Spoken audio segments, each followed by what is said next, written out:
Bem-vindo ao Histórias de Infidelidade. Muito obrigado pelo seu apoio. Significa o mundo para mim. Estou animado para anunciar a nossa comunidade no WhatsApp.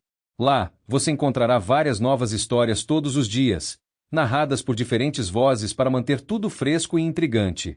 Você também pode compartilhar suas ideias e sugestões para tornar o canal ainda mais especial. Junte-se à comunidade agora. O link está na descrição. E agora, aqui está a história de hoje.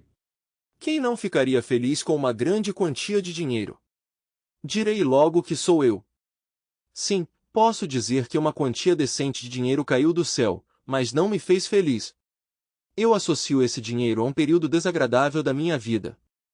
Minha esposa descaradamente tirou vantagem de sua posição e me traiu por muitos meses e gastou meu dinheiro. O karma não demorou muito para esperar. Eu estava completamente alheio.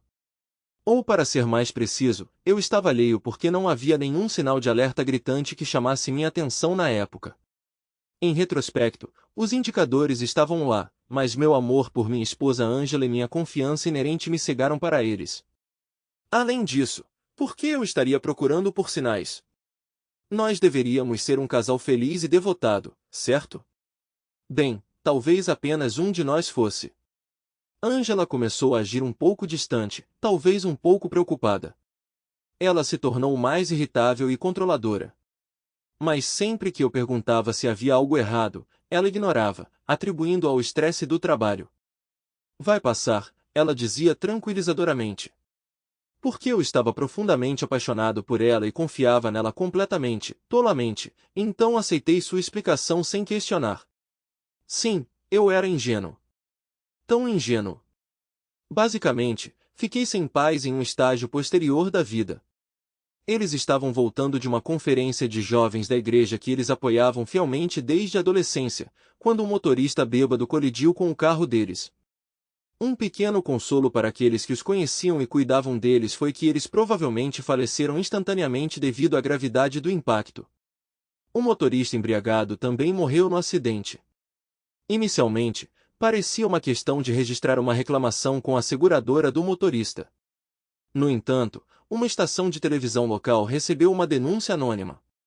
Alguém havia fornecido a eles imagens de segurança do bar onde o motorista estava bebendo, revelando que a equipe do bar continuou servindo álcool a ele, apesar de seu óbvio estado de extrema intoxicação.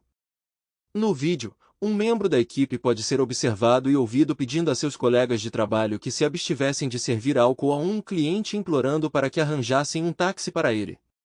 No entanto, seus colegas a ridicularizaram usando linguagem depreciativa, e a cena mudou para uma câmera de segurança externa.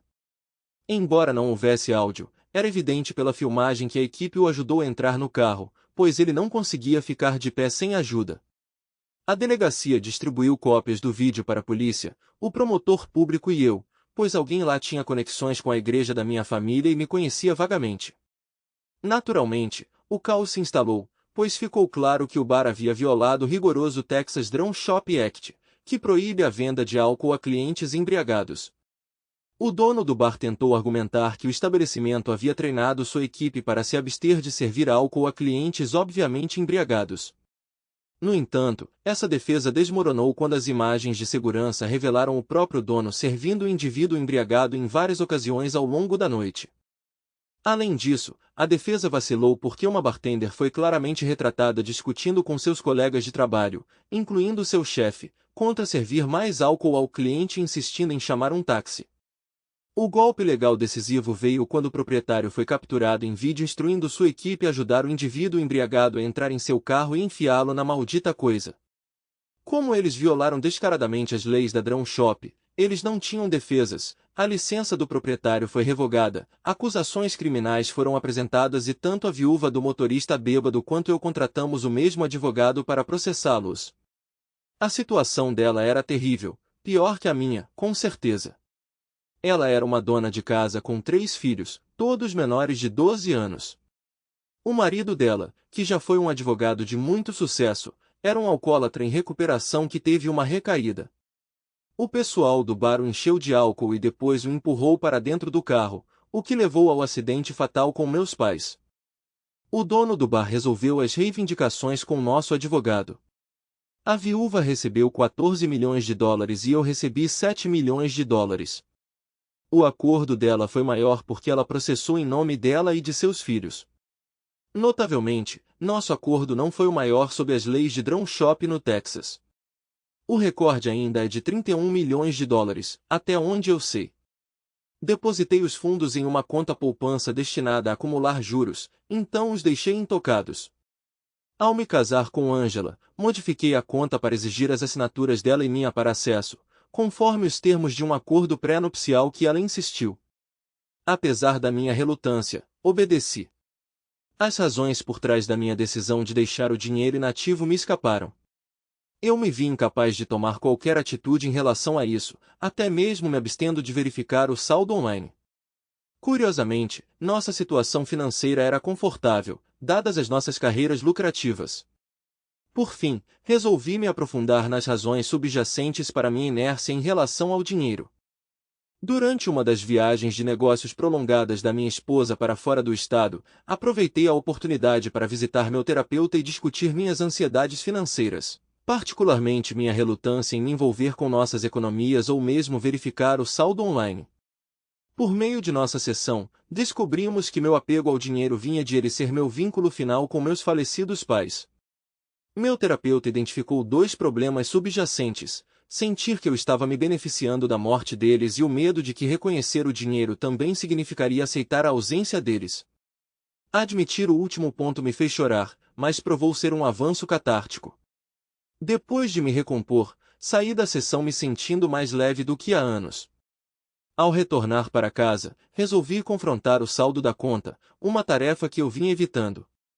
Embora eu ainda não estivesse pronto para gastar nada, pretendia discutir isso com minha esposa quando ela retornasse. Ideias sobre como usar os fundos giravam em minha mente: reformas na casa, uma nova propriedade, viagens, empreendimentos comerciais, até mesmo começar uma família. No entanto, esses planos ruíram quando entrei no nosso aplicativo bancário e descobri saques mensais regulares, indicando que, apesar da minha relutância, alguém estava acessando a conta e esgotando seus fundos. Fui atingido por um calafrio repentino. Ah, não, era evidente que minha conta havia sido hackeada. Verificando as horas, percebi que ainda era cedo o suficiente para que o banco ficasse aberto por mais algumas horas. Em vez de perder tempo com ligações telefônicas ou acesso online, optei por visitar a agência do meu banco pessoalmente. Ao chegar, abordei os caixas e expliquei: "Olá, sou David King e preciso relatar atividade fraudulenta em uma das minhas contas bancárias. Você poderia me conectar com um agente de fraude?" Seu sorriso vacilou quando ela pediu meu nome e detalhes da conta, que forneci em uma impressão que trouxe comigo. Depois de revisar as informações, ela disse: "Sr. King, posso ficar com este papel por um tempo?" "Obrigada. Por favor, vá para a sala 1 do outro lado do saguão." Expressei minha gratidão e fui até um dos 3 espaçosos cubículos privados com frentes de vidro no lado oposto do saguão. Por 10 minutos, esperei até que um jovem entrasse na sala e fechasse a porta atrás de si. "Olá, Sr. King, sou Byron James, gerente de contas do First Mercantile Bank. Você relatou atividade fraudulenta em sua conta Wealth Generator conosco. No entanto, as únicas transações que vejo são as transferências mensais regulares configuradas por você e sua esposa há 6 meses." Ele fez uma pausa, entregando-me um documento. "Aqui está, senhor. Este é o acordo que você e sua esposa assinaram." Examinando o papel, examinei as assinaturas, notando uma assinada por um senhor ou senhora Skidley. Outro detalhe chamou minha atenção. Enquanto a assinatura da minha esposa parecia genuína, a que supostamente era minha não tinha nenhuma semelhança. Era simplesmente um rabisco. Devolvi o papel a ele. "Obrigado. No entanto, é exatamente por isso que pedi para falar com alguém do seu departamento de fraudes em vez de um gerente de contas. Sem querer ofender você, é claro, mas embora possa ser a assinatura da minha esposa, certamente não é a minha. Eu apreciaria se você pudesse trazer alguém do seu departamento de fraudes." Ele pareceu preocupado ao responder: "Nenhum tomado, Sr. King, senhor. Vou buscar alguém da fraude para você. Não vai demorar muito." Depois de uma espera um pouco mais longa, uma mulher entrou na sala. Ela se apresentou com um aperto de mão e sentou-se na minha frente. Ela era de altura moderada, atraente, mas seu olhar era cético e investigativo. Claramente, um subproduto de uma carreira em fraude bancária, pensei comigo mesmo. Bom dia, Sr. King. Sou Amanda Fellows, a agente de fraude do banco. Você poderia explicar por que suspeita que houve transações fraudulentas em sua conta? Esclareci que, embora a assinatura no formulário parecesse ser da minha esposa, não era minha. Eu não tinha visto o formulário nem autorizado a configuração da transação de compensação automatizada ou os pagamentos mensais nos últimos 6 meses. Ela comparou minha assinatura arquivada com a do formulário de transferência e então fez uma pausa pensativa. Ela assentiu. Entendo, Sr. King. O valor total transferido agora chega a $60.000. Por que você não sabia dessas transferências? Expliquei por que não estava monitorando a conta e por que era a primeira vez que eu a verificava desde que a abri, vários anos atrás. Ela assentiu, expressando simpatia. Sim, eu posso entender isso. Ela se conectou ao computador posicionado na mesa dentro da sala de entrevista, propositalmente batendo nas teclas e manobrando o mouse casualmente. O que estou fazendo agora é desativar o ACHT e iniciar uma ordem de pagamento reverso para redirecionar os fundos que se acredita estarem envolvidos na transferência fraudulenta, ela explicou, enquanto pressionava a tecla Enter com um floreio. Isso resolve o problema. Agora, acessarei nossas filmagens de vídeo arquivadas dos sistemas de vigilância interna e externa do banco, a partir da data em que o ACHT foi estabelecido, para identificar o indivíduo responsável, ela continuou após mais alguns toques de tecla. A tela grande na sala então exibiu uma sequência de telas de vídeo pausadas. Você retém vídeos por períodos tão longos? Perguntei. Sim, antes nós os guardávamos por 90 dias, mas desde a transição de VHS para gravação digital, nós simplesmente os carregamos para nosso servidor de nuvem indefinidamente. Esse cenário destaca a sabedoria dessa política, ela explicou. A propósito, onde está sua esposa atualmente? Ela perguntou com um breve sorriso. Ela está participando de uma conferência de negócios em Palm Springs. Por que você pergunta? Só por curiosidade, eu acho, ela respondeu com um sorriso. Ela rapidamente navegou pelos vídeos até ter 3 perspectivas diferentes na tela, cada uma com uma data e hora.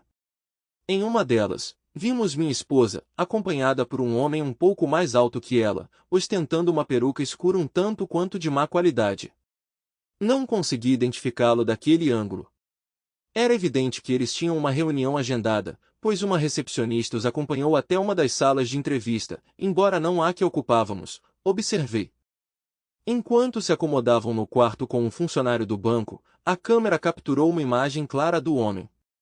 Instintivamente, olhei para a câmera em nosso quarto. Desta vez, eu o reconheci. Você o conhece? Sim, eu conheço. Eu o encontrei várias vezes.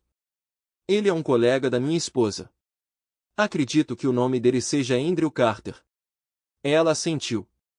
Sim, isso se alinha com a conta para onde seus fundos foram transferidos. Andrew W. Carter no Texas Mutual Bank. Houve uma pausa antes que ela continuasse. Sr. King, precisamos notificar as autoridades. Infelizmente, minhas mãos estão atadas nesse assunto. Dei de ombros.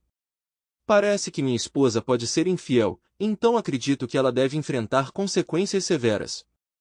Entendo sua preocupação. No entanto, fraude bancária está sob jurisdição federal, então preciso notificar o promotor federal e o FBI. Dei de ombros. Ela rabiscou algo em um post-it e me entregou. Você pode achar isso útil. É o nome e as informações de contato do detetive particular que empregamos no banco. Sinto muito mesmo que você tenha descoberto o caso da sua esposa dessa forma. Expressei gratidão. Apertamos as mãos e eu saí do banco, entrando em um novo capítulo incerto. Liguei para o investigador particular do meu carro no caminho para casa, marcando um encontro pelo Zoom para mais tarde naquela noite.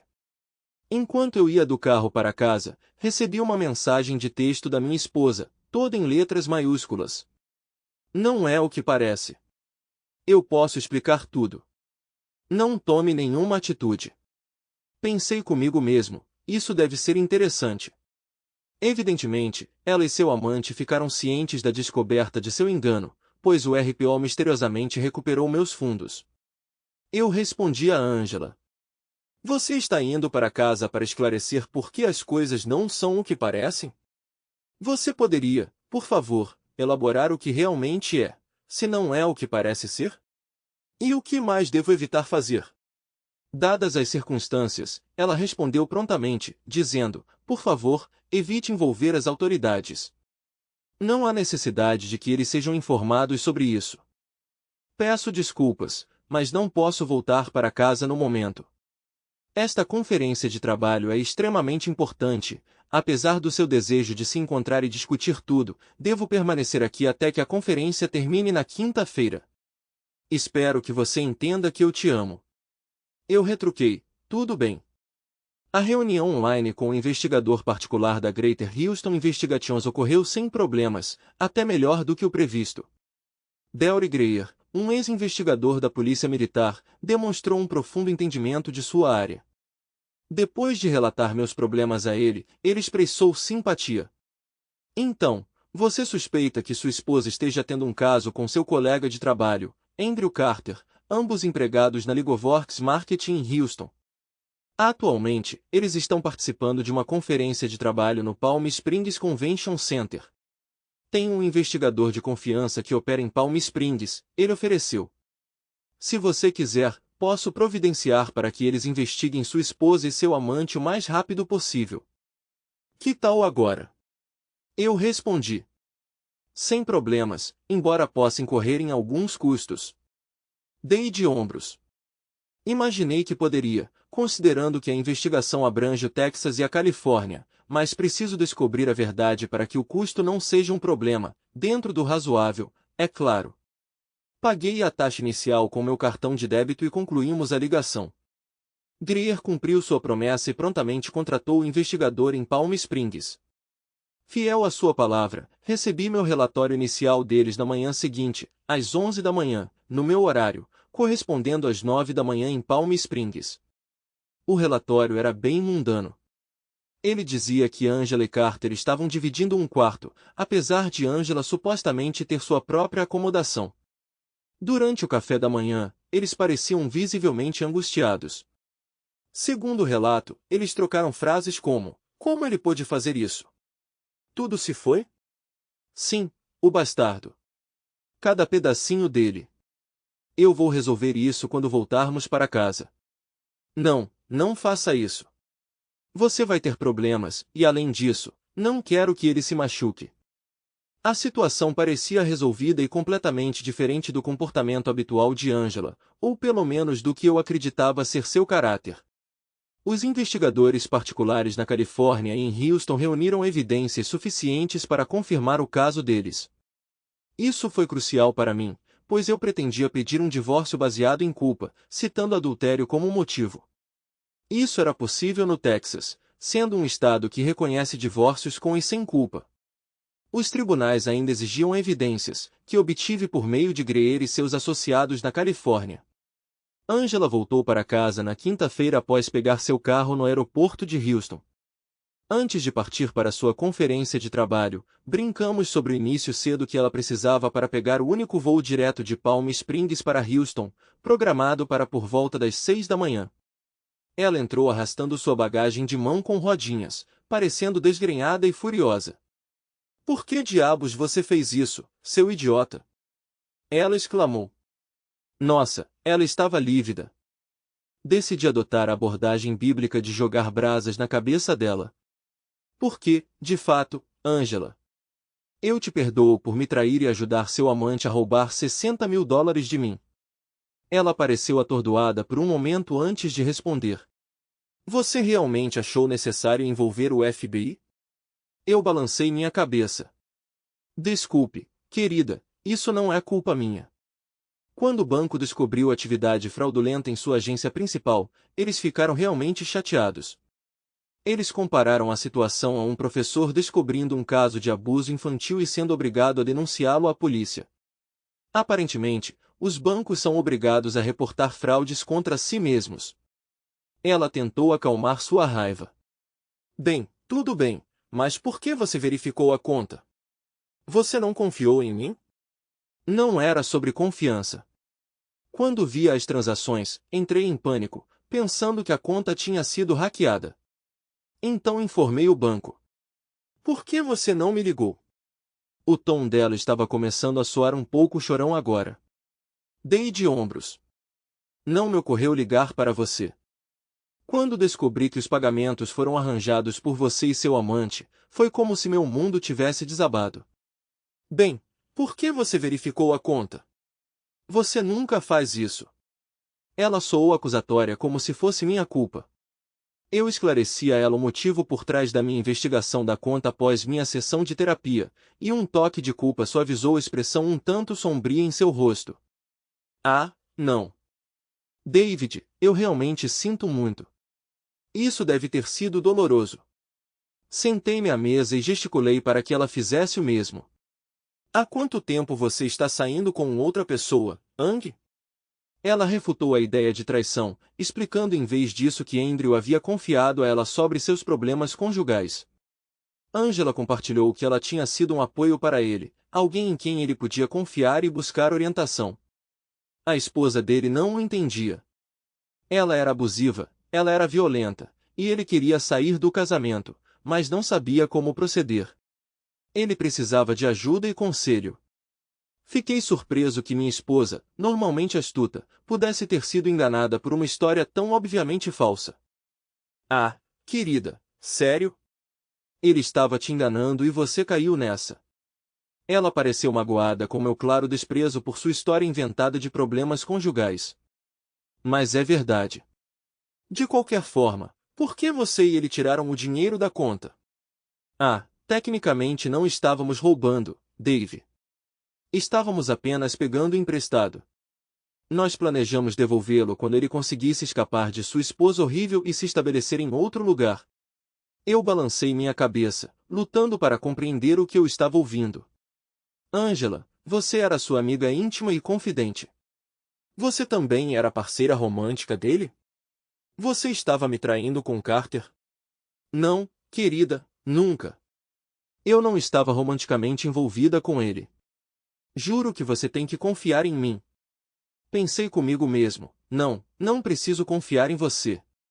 Olhei para ela por um momento e então perguntei, mas você estava dividindo um quarto em Palm Springs, não estava? Ela assentiu. Você já dormiu com ele?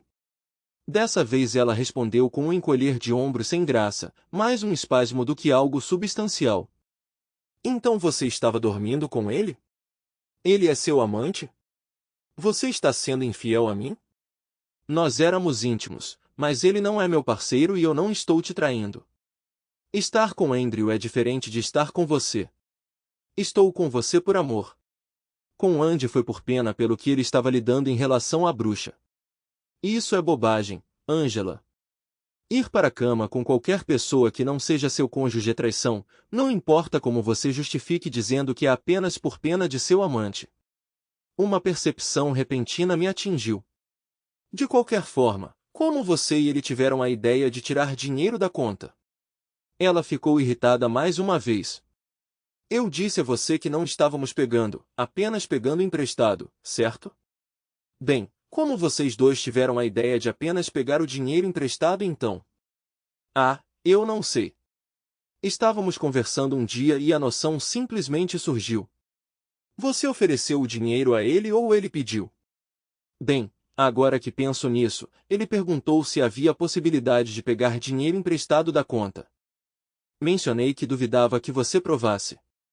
Poucos dias depois, ele perguntou sobre como acessar o dinheiro e eu informei que era necessário um formulário de solicitação assinado por você e eu, e foi isso que aconteceu. Como Carter descobriu sobre o dinheiro? Como ele sabia que eu não notaria que ele estava faltando? Ela franziu a testa antes de falar. Acho que mencionei a ele sobre os 7 memorandos na conta, mas que você nunca se preocupou em verificar o saldo online ou sacar dinheiro algum. Então, Carter sabia sobre os 7 jogadores sentados ali e com sua cooperação, estava pronto para ser levado. Quem teve a ideia de ele ir ao banco e fingir ser eu? Um olhar de choque cruzou seu rosto. Ele teve. Por que você está me perguntando? Droga, você quer dizer que ele me enganou? Bingo! Sua mulher ingênua e equivocada, pensei comigo mesmo. Parece que sim. Quanto dinheiro você acha que ele estava planejando levar? Eram apenas 60 mil porque eu tropecei no que estava acontecendo. Caso contrário, quanto teria sido? 1 milhão, 2? Os 7 milhões inteiros com você e seu amante fugindo para um paraíso tropical sem tratado de extradição? Oh, Dave, eu nunca teria traído você daquele jeito. Não pude deixar de pensar, você faria isso? Lembrei-me de como ouvi uma gravação da conversa deles em um restaurante em Palm Springs, que era claramente audível para o público. Durante essa conversa, eles estão brincando, ou talvez não. Discutimos países nos quais os Estados Unidos não têm tratados de extradição. Entre os países mencionados estavam Maldivas, Rússia, São Tomé e Príncipe, Irã, Etiópia e Vanuatu. Eu tive que explorar São Tomé, Príncipe e Vanuatu porque não estava familiarizado com eles. Embora a inclusão da Rússia, Irã e Etiópia possa parecer uma piada, é difícil dizer com certeza. Não tenho muita certeza, Angela. Se Carter conseguisse tirar dinheiro suficiente de mim para deixar sua esposa, o que isso significaria para você? Vocês se despediriam um do outro, com lágrimas nos olhos, talvez com um último encontro íntimo? Ou vocês teriam continuado seu caso até que um de vocês voltasse para casa com uma surpresa desagradável, me infectando com algum tipo de doença? Ela recuou. Ele nunca me daria uma DST, ele ama. Ela se interrompeu abruptamente, percebendo que tinha acabado de destruir sua ilusão de que eles não eram amantes. Ah, bem. E ela tinha tolamente respondido que seria minha próxima pergunta. Eles usaram proteção? Obviamente não. Felizmente, uma visita subsequente a uma clínica de DST confirmou que eu estava livre de doenças sexualmente transmissíveis. Não graças a Angela ou Carter. Depois, discutimos o que viria a seguir. Ela se preocupou com uma reunião com o FBI no escritório deles em Houston, na Justice Park Drive. Eu a aconselhei a trazer um advogado e responder às perguntas deles com sinceridade. Viu? Mesmo que eu estivesse começando a ficar ressentido com ela, eu não podia ignorar que eu ainda me importava com ela. Mas esse sentimento de amor iria desaparecer com o tempo, eu tinha certeza. Ela juntou algumas roupas e pertences, então foi embora para ficar com a irmã. Entrei em contato com o escritório de advocacia que contratei anteriormente quando processei o dono do bar. Felizmente, eles ofereceram serviços jurídicos abrangentes, incluindo direito de família, e pelo preço certo, naturalmente. Eles concordaram em me representar no meu divórcio de Angela. Marquei uma consulta para a tarde seguinte, e eles examinaram ansiosamente o acordo pré-nupcial que Angela insistiu. O advogado designado para o divórcio, Thomas Eden, comentou: este parece ser um acordo pré-nupcial completamente hermético. Se ela contestar, duvido que qualquer juiz aceitaria suas contestações. Fiquei genuinamente curioso. Mas Angela tinha o acordo redigido ela mesma. Por que ela tentaria contestá-lo? Ele deu de ombros.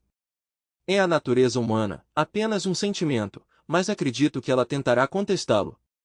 Com 7 milhões de dólares em jogo, seu apartamento avaliado em mais de 2 milhões e cerca de 50 mil em certificados de depósito, prevejo que ela tentará contestar seu próprio acordo pré-nupcial.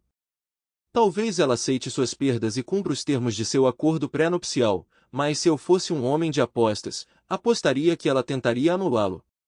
Eu ficaria feliz em ser provado errado, mas meu histórico sugere o contrário. Infelizmente, sua previsão se mostrou precisa. Ela ficou com a irmã temporariamente antes de garantir um pequeno apartamento de um quarto a alguns quilômetros de distância. A maioria dos pertences dela foi colocada em depósito. Nossa comunicação ocorreu por meio de nossos respectivos representantes legais. Thomas Eden confrontou confiantemente o advogado de Angela no tribunal e sistematicamente desmantelou seus argumentos. Com cada ponto que ela levantava, ele habilmente rebatia usando precedentes legais pertinentes e raciocínio sólido.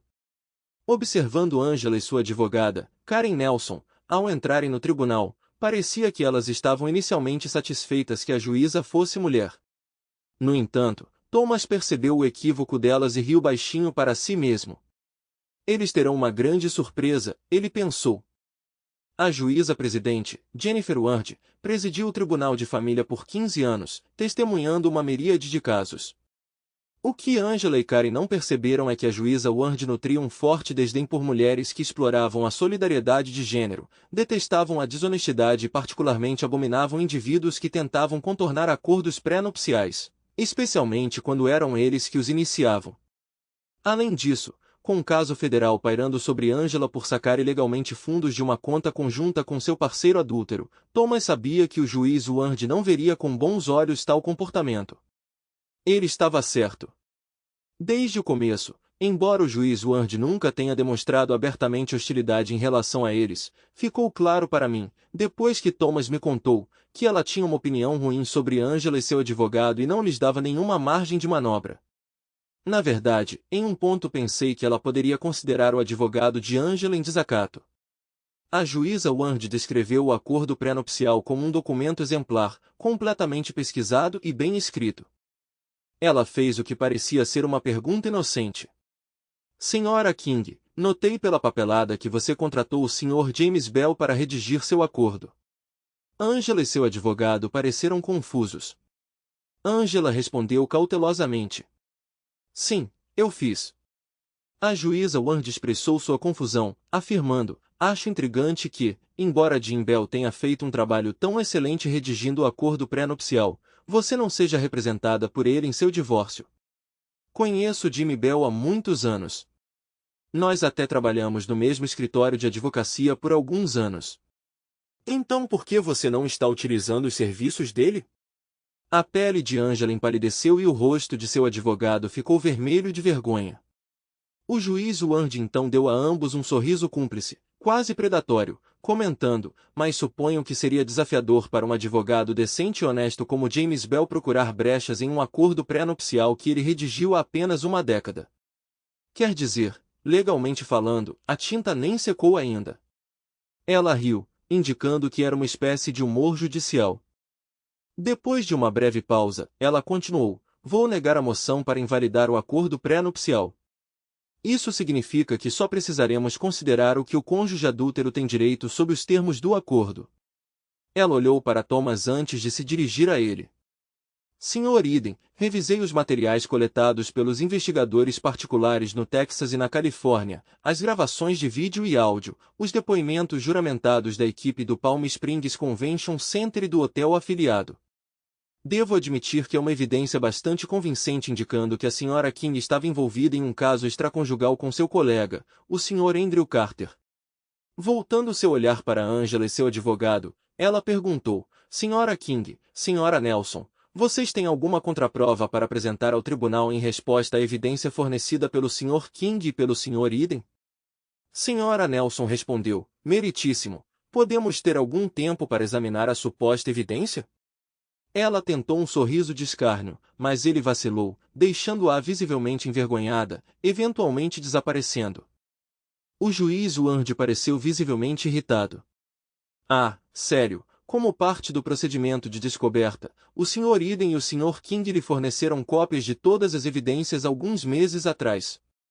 Você tem algum contra-argumento ou refutação a oferecer sobre as transcrições das conversas da Sra. King em Palm Springs, onde ela professou seu amor ao amante enquanto estava na cama?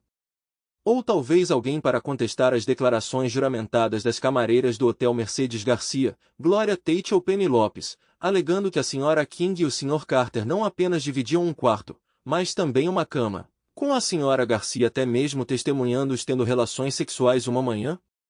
Se não, então terei que basear minha decisão nas evidências em mãos. Você compreende? Há algo que você deseja acrescentar, Sra. Nelson? Certamente, ela tinha algo a dizer. Ela retratou isso como um simples mal-entendido, uma casualidade do caminho turbulento do amor. Sim, foi exatamente isso que ela alegou, e pediu ao juiz que ordenasse aconselhamento de relacionamento, acreditando que isso poderia salvar o casamento deles. Meritíssimo, sob o Código de Família do Texas, FAM parágrafo 6505, aconselhamento, por favor, ordene aconselhamento para o Sr. e a Sra. King. Seu apelo soou fervoroso. Eu estava ansioso, mas Thomas me tranquilizou com um aperto gentil no meu ombro e um sussurro: relaxe. Vamos apenas esperar e ver como isso se desenrola. A juíza deliberou por um momento antes de responder. Ela tirou os óculos, limpou-os na ponta do roupão, recolocou-os e franziu a testa brevemente. Receio que não, Sra. Nelson. Estou totalmente familiarizado com as disposições da lei do Texas. A expressão no rosto do advogado de Angela indicou que ela reconheceu seu erro. Não vou desperdiçar o tempo do tribunal ou do Sr. King ordenando que ele faça aconselhamento conjugal com a mulher que cometeu adultério durante o casamento. Ela se virou para mim. Sr. King, você estaria disposto a passar por aconselhamento conjugal com a Sra. King? Hesitei brevemente ao perceber que gritar, claro que não, no tribunal não seria sensato. Meritíssimo, pensando bem, eu preferiria não fazer isso. Quer dizer, se necessário, eu não iria querer violar nenhuma ordem judicial, mas certamente não iria querer ir à terapia com minha ex-esposa. Eu estaria presente, mas não ativamente envolvido. O juiz sorriu e assentiu. Sra. Nelson, o Sr. King teve o tapete puxado debaixo dele em seu casamento. Ele descobriu que sua esposa supostamente ajudou seu amante a roubar $60.000 de um acordo relacionado à morte injusta de seus pais no caso Dranshop Law logo após seu casamento. E o Sr. King está correto. A lei exige sua presença para uma sessão com um terapeuta nomeado pelo tribunal, mas não requer participação ativa. Portanto, não exigirei aconselhamento ou terapia conjugal. Em vez disso, revisarei todas as evidências e tomarei uma decisão em 7 dias. Uma semana depois, nos reunimos novamente no tribunal e o juiz Ward falou conosco. Após analisar as evidências e ouvir ambas as partes, decreto que o casamento entre o Sr. e a Sra. King está dissolvido, e estou concedendo o divórcio somente com base no adultério da Sra. King. Isso resolveu. Um casamento de uma década terminou porque minha esposa, ou ex-esposa agora, percebi, tinha sido tolo o suficiente para cair nos truques de um vigarista. Eu tinha contratado um investigador particular para investigar Carter. Sua esposa era uma mulher pequena e atraente, mãe de seus 2 filhos, com um outro a caminho. Não havia evidências de abuso, e eles nem sequer tinham considerado o divórcio até que eu pedisse ao investigador particular para entregar minhas evidências à Sra. Carter. Acontece que Carter não era realmente Carter.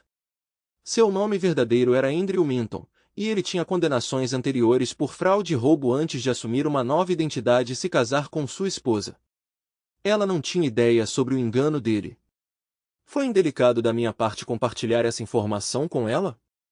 Foi uma questão de encontrar consolo na miséria compartilhada quando eu fiz isso? Absolutamente não. Eu entendi que se eu estivesse no lugar dela, eu gostaria de saber a verdade sobre a natureza desprezível do meu marido. Além disso, ele colocou Angela e eu em perigo ao nos expor potencialmente a doenças sexualmente transmissíveis, pois eu suspeitava que Angela não era sua única parceira de caso. Ele também estava colocando sua esposa desavisada em risco, talvez até mesmo HIV. Embora eu reconheça que o HIV não é mais a sentença de morte que já foi, por que sua esposa e eu deveríamos ser submetidos a tais riscos? Ela entrou em contato comigo por meio do meu advogado e expressou sua gratidão pela minha assistência. Ela contratou meu advogado para perseguir seu marido enganador por cada centavo que pudesse.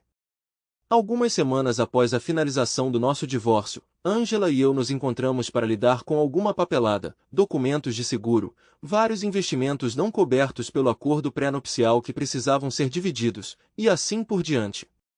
Sentada à mesa de conferência, Angela parecia sombria. Você está satisfeita agora? Ela perguntou com amargura evidente em seu tom. É divertido, Angela, realmente. Não divertido de uma forma humorística, mas bastante peculiar. Você parece ressentida e como se tivesse sido injustiçada, enquanto logicamente, deveria ser eu expressando amargura e me sentindo injustiçada. Mas não sou. Meu comportamento indiferente pareceu irritá-la. Você conseguiu o que queria. Você está livre de mim e pode ficar com o apartamento e os 7 milhões de dólares. Eu balancei a cabeça. Mas não era isso que eu queria, Angie. O que eu queria era uma esposa que fosse leal, amorosa e verdadeira comigo. Não uma que abrisse as pernas para um balde de safado como Andrew Carter e o ajudasse a roubar 60 mil dólares de mim. Ela suspirou. Sinto muito, Dave. Eu sei que errei. Estou com raiva, mas principalmente comigo mesmo, eu acho. Eu esperava que pudéssemos fazer terapia, mas você não fez, não quis fazer isso. Não que eu te culpe, mas eu queria que você tivesse feito. Ela chorou, incapaz de continuar. Sinto muito, Angie, mas o nível de desrespeito que você me mostrou, não acho que nenhuma quantidade de aconselhamento poderia consertar isso, incluindo fazer seu amante fingir ser eu para roubar de mim. Bem, de nós, eu acho. Foi ideia dele, ela disse. Mas como eu disse, eu sinto muito pelo que fiz. Você ainda trabalha para seu chefe? Ela assentiu. Sim. Carter renunciou e seguiu em frente. Acredito que sua esposa influenciou sua decisão. Mas isso foi antes de ela receber o pacote de informações que você enviou a ela. Pelo que ouvi, ela realmente o confrontou. A polícia estava envolvida, ouvi dizer. O que vem a seguir para você, Angie? Em alguns meses, estarei enfrentando julgamento em um tribunal federal. Estou apavorada. Meu advogado mencionou que eu poderia pegar até 30 anos de prisão pelas acusações de fraude e fraude eletrônica, possivelmente mais se for condenada por fraude bancária também. Sempre que enfrento dificuldades, sempre posso contar com você para ajuda ou conselho. Ela começou a chorar, então entreguei a ela um lenço de papel de uma caixa na mesa. Ela murmurou seu agradecimento. Eu poderia ter escolhido ficar em silêncio, mas não fiquei. Decidi falar por dois motivos. Primeiro, ainda havia emoções persistentes por ela, e segundo, isso representava uma oportunidade para eu me vingar de Carter, que tinha arruinado meu casamento ao procurar outras mulheres e roubar de mim. Angie, você não precisa passar muito tempo na cadeia, sabia? Ela olhou para mim com expectativa. Como? O que você tem em mente? Bem, você sabe que em julgamentos estaduais há algo chamado evidência do Estado, certo? É onde alguém acusado de um crime pode fornecer evidências contra outro acusado em troca de uma pena de prisão reduzida. Tenho certeza de que há um acordo semelhante no nível federal. Basta agendar uma reunião com seu advogado para providenciar isso. Eles provavelmente vão pedir para você se declarar culpado ou não contestar, e então você só precisa explicar o que me contou sobre Carter, essencialmente forçando você a roubar o dinheiro da conta. Ela parecia esperançosa. Oh, Dave, você acha que isso poderia funcionar? Dei de ombros. Não tenho certeza, mas o que você tem a perder? Ela concordou e seu advogado negociou um acordo com o promotor federal. Em vez de entrar com uma alegação de não contestação, ela se declarou culpada e foi sentenciada a apenas 5 anos no campo de prisioneiros federais em Bryan, Texas. O advogado de Carter tentou obstruir o acordo, mas seus esforços foram inúteis. Com evidências das câmeras de segurança do banco mostrando-se passando por mim e assinando o documento, junto com o testemunho de Angela, sua decisão de se declarar inocente saiu pela culatra, resultando em uma sentença de 30 anos de prisão e uma multa de 100 mil dólares. Os tribunais federais não oferecem liberdade condicional para tais indivíduos. Quando suas impressões digitais foram comparadas, foi revelado que Carter estava usando um pseudônimo e tinha mandados pendentes sob seu nome real, levando a uma pena de prisão federal ainda maior. Sabe de uma coisa, seja Carter ou Minton, eles me fizeram um favor. A vida no meu condomínio sem Angela é pacífica, e finalmente consegui as coisas do jeito que eu quero.